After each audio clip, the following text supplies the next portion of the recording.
So I stood there that morning and looked all around at a world that confused me, where troubles abound, where dealing and anger and pain rule the day. It caused me to wonder how we got here this way. I wandered away, took some time on my own to reflect on what happened and where things went wrong. Some answers were needed, there just had to be, and then was reminded what was once told to me. It began long ago when I first learned to fear that all things in life are not simple and clear. My teacher, she asked us a question that day. An answer was needed before we could play. If 9 apples were given and someone took 8, what would be left? Now I tell you, though young, it seems strange to me why anyone cared what came from a tree. Fruit that gave trouble since the beginning of time. It seemed now to me that this trouble was mine. Though I knew what she wanted, knew the right line, who cared if they took them, even took 9? But teacher just stood there. It seemed that she cared, and waited and wondered who would be dared to answer the question before this class was done. She rejoiced when I said it. The difference is one. When power is discovered in the difference of one, you'll begin to believe, you'll begin to become. When first steps are taken, real victories are won. When power is discovered in the difference of one. Impossible, beyond anything we can do, hopeless. But hopeless isn't a word that Dr. Ben Carson understands. This remarkable pediatric neurosurgeon is a living testimony and example of the difference of one. Life has taught him that those who look for insurmountable barriers find them. But as Dr. Carson will tell you, those same obstacles can also be a catalyst to find new solutions, if you are willing to look. If situations appear to be incurable or unsalvageable, you won't hear it from him until all possibilities have been explored. As a surgeon, Ben seems to thrive on taking the most challenging situations and working surgical miracles. You'd also have difficulty convincing Carson's patients that they shouldn't believe in the difference of one. Take the Binders, for example. This German couple had twin boys who were joined at the back of the head. To save one child would mean the death of the other, a choice they weren't willing to make. But when they found Dr. Carson and his team, they didn't have to make this choice. In a medical first, he successfully separated the boys so they could enjoy life as 2 separate yet specially connected boys. The operation lasted 24 hours. This is just one remarkable story of one remarkable man. When power is discovered in the difference of one, you'll begin to believe, you'll begin to become. When first steps are taken, real victories are won. When power is discovered in the difference of one. When I added some years, it began to make sense that a large untamed world was beyond what was fenced, where stories of adventure played larger than life. Slings, stones, and giants, impossible strife. Impossible rescues were made by me there, heroes and causes much greater than fear. When danger approached, this hero stood ground, defeated the enemy, refused to be bound. And then I remembered as I brandished my sword, the gift I'd been given, the strength of that word.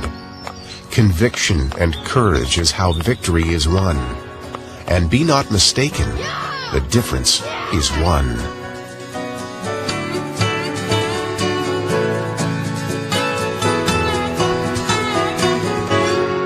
To look at Ben Carson today, you'd have every reason to think that he was made for success. But you'd be wrong. In fact, when young, he was all too familiar with failure and rejection. His classmates couldn't make up their minds.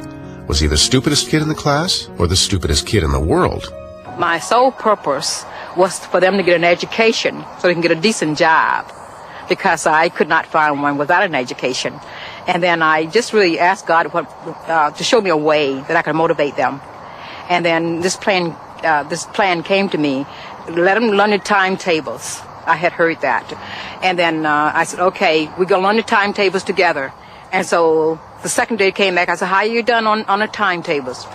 And so Ben wanted to go outdoors and play. He said, Mother, you are a mean mother. It's impossible. Can't nobody learn those timetables. Can't nobody in the world learn those timetables. I said, well, okay.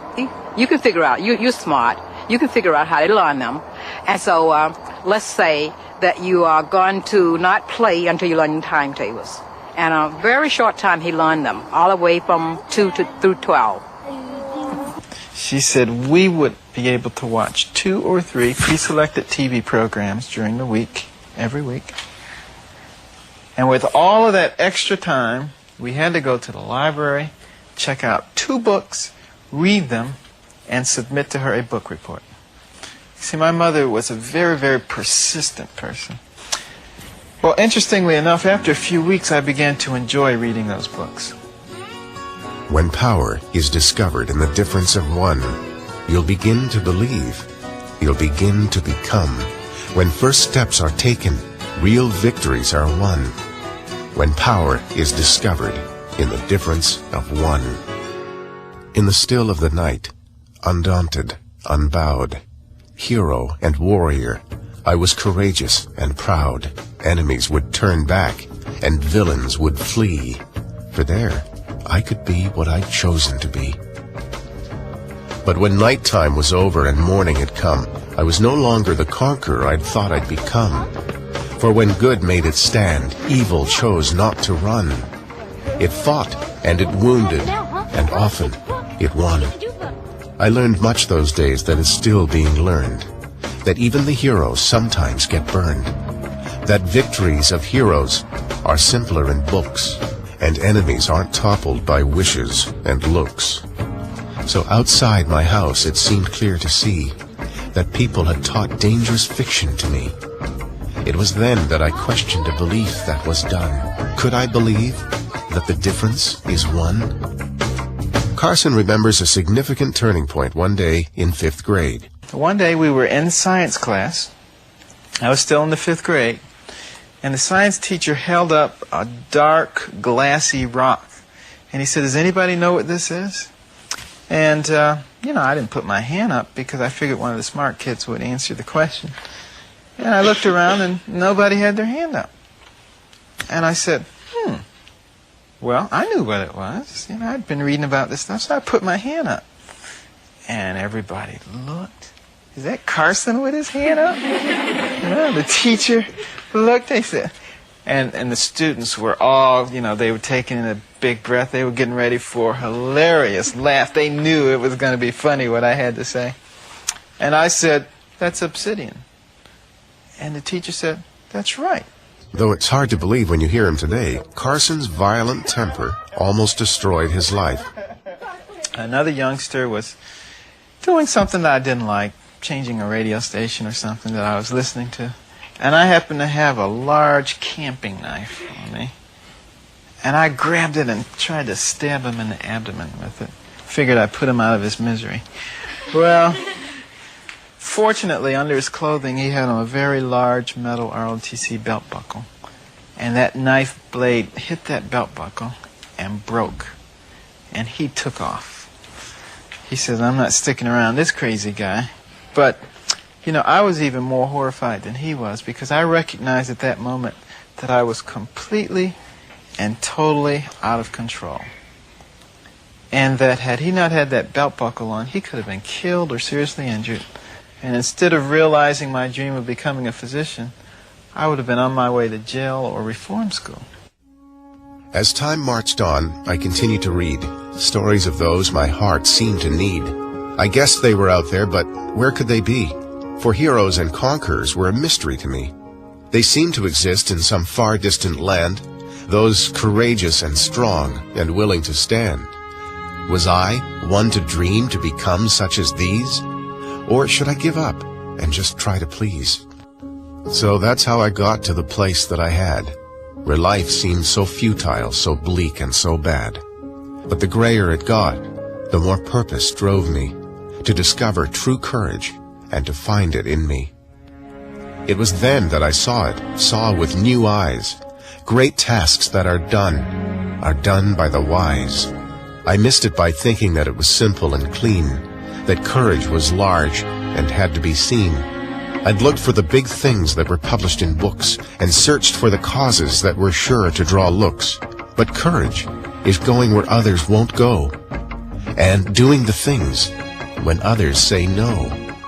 It's not changing the world, but changing what's round and making a difference when wrongs have been found.